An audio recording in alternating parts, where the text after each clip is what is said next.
We begin today's show in Albuquerque, New Mexico, where police say they've arrested a primary suspect in the recent killings of 4 Muslim men in the city. The suspect is himself a Muslim man. This comes after the body of Naeem Hussein was found earlier this month, just hours after he attended the funerals of Pakistani immigrants Mohammad Afzaal Hussain and Aftab Hussein at the Islamic Center of New Mexico. Those 2 were killed the week before in what police described as separate ambush-style shootings. A 4th South Asian Muslim man, Muhammad Ahmadi, was killed in November. Since the murders, many members of the Muslim community say they've been afraid to go outside. Albuquerque Police Deputy Commander Kyle Hartsock gave an update on the arrest at a news conference Tuesday afternoon. Back on July 26th of 22, late at night, Aftab Hussein was found shot to death off Rhode Island Southeast. On August 1st, 22, again late at night, Mohammed Afzaal Hussain was found dead not too far away off Cornell Southeast. Our homicide unit, as well as a crime scene team, started to notice some similarities between these 2 cases. With the help of the ATF's Naeem program, we were able to relate the casings found on both these scenes that were likely fired from the same firearm. We quickly started looking at other cases that could be similar and identified that there might be a really active public threat, someone targeting a certain community for reasons unknown or certain persons for reasons unknown. 5 days ago, we came to the public and asked you guys for help. Just 5 days ago. And in 5 days, we've identified 51-year-old Muhammad Syed as the person who perpetrated at least the 2 crimes on Rhode Island and Cornell Southeast. We're continuing to investigate his involvement in the other crimes closely with the District Attorney's Office and the Federal Prosecutor's Office. What we can tell you is a tip from the community is what helped us lead us to this subject, and what helped us eventually find the car that we put out just 2 days ago to the public. Police say Muhammad Syed is originally from Afghanistan and that a, quote, interpersonal conflict may have led to the shootings. Congressmember Melanie Stansbury, whose district includes Albuquerque, remembered one of the victims, Mohammed Afzaal, who'd worked as a field organizer for her congressional campaign. Mohammed was kind, hopeful, optimistic, a city planner who believed in democracy and in social change, and who believed that we could, in fact, build a brighter future for our communities and for our world. Our community has lost brothers, fathers, husbands, uncles, and beloved friends. Hundreds attended a memorial Tuesday night at the Islamic Center of New Mexico, Albuquerque's longest-standing and largest mosque, which at least 3 of the victims had attended. This is Muhammad Syed, president of the center. I'm astonishment for the community. It's just, I can't put enough words to tell you how shocked we were and how much this community has suffered as a result of the killings, and how we just can't make heads or tails of it. We're still in a very surreal time trying to make sense of the senseless killings that that we've suffered. For more, we go to Albuquerque to speak with Ahmed Assad's sister, Samia Assed, human rights activist, organizer, who was host of the memorial at the Islamic Center of New Mexico last night. She's former board chair of the City of Albuquerque's Human Rights Board. Samia, we first met you when Democracy Now! Covered the 2017 Women's March in Washington, D.C. You were part of the New Mexico delegation. Our deepest condolences to you and your community. You've said this has been one of the hardest weeks of your life. Can you tell us what you understand so far about these 4 murders and the arrest of the suspect yesterday, Muhammad Syed? Good morning, Amy. Yes, I do recall the 2017 interview. And yes, yesterday's events and happenings, the reports that we got from the APD and city officials, was exactly as you reported. There was no new additional information. Needless to say, it was shocking to all of us. We had a sigh of relief that there was some kind of closure. Community was in fear and terrified. So we're still in shock, and we're still figuring out the details as we speak right now.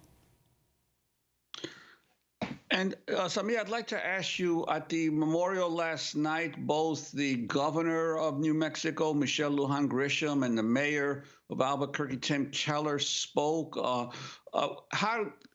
How are local officials, how have they been responding to these tragedies in your community? They've been very helpful. They've been very available to the community, ready to support us in any capacity. And of course, as you saw yesterday at the memorial, their presence was extremely important to uplift the spirits of the community that has been devastated, quite frankly, by these losses.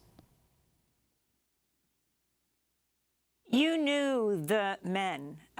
Did you know all four of them? Can you tell us about them? I mean, you have the funeral on Friday of two of the men, and then right after that, one of the men who attended their funerals was gunned down.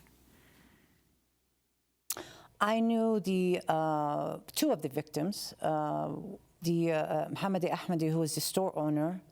I knew of him. I had patroned his market. He was a nice gentleman. But, you know, Mohammad Afzaal, who was a friend of ours, it was a devastating loss. He was just such a gentle soul.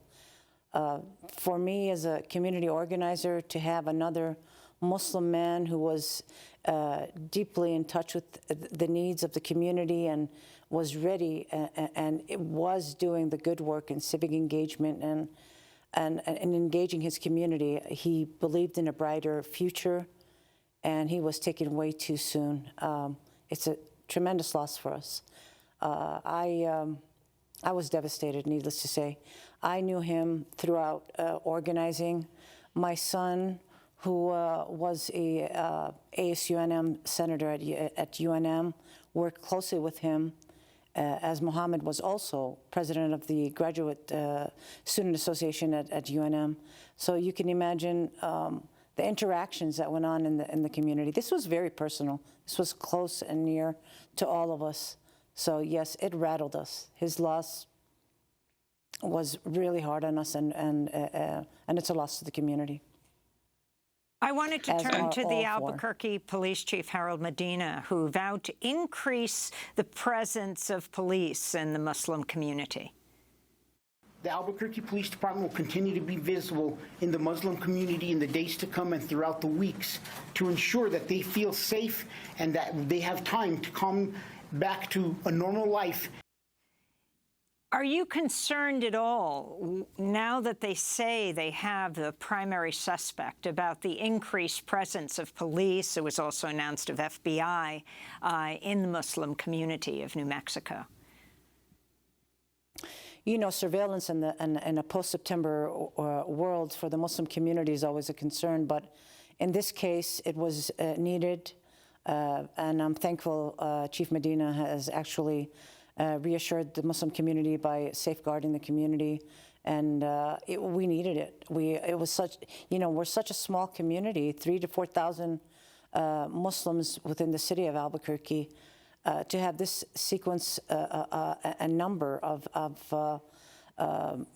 community members that have been murdered, like I said, I think the community needed some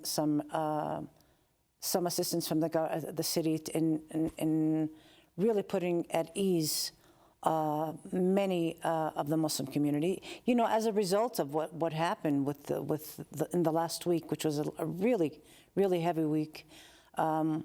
People were not leaving their homes. They were scared. They were not going. You know, school starts today. People were afraid of sending kids. We need to go back to to the normal, if there is whatever normal we have, and if the presence helps ease all New Mexican Muslims and New Mexicans at large, if it helps put them at ease, then it serves a purpose. And I think at this day and age, yes, it absolutely helps, for sure, put the community at ease. Yes, I was going to ask precisely about that because initial fears obviously were that these horrific killings were the result of some sort of anti-Muslim hate crimes. When you hear the news that the main suspect or the person charged is a member of the Muslim community, how do you deal with that? It was hard. It was really shocking. You know, I was at home when I got the news, and I first was really alleviated that we had caught the suspect, but it felt like almost, to me personally, it took me back to a September 11th moment where it's like, oh gosh, I really wanted to hide under a rock, you know, kind of situation, because it's devastating. It's shocking. We still can't. It's so surreal. We don't know what to make of it, right? We never expected it to be from us, even though we were open to all scenarios. And you know, a lot of people were thinking it was a hate crime, and it was a common denominator in the conversation outside the community, based on really the Islamophobic attacks on the community across the nation. Post-September 11th, again, I mean, we've been targeted, and as season, you know, election season nears, that is also a worry, and it's still a worry, right? But with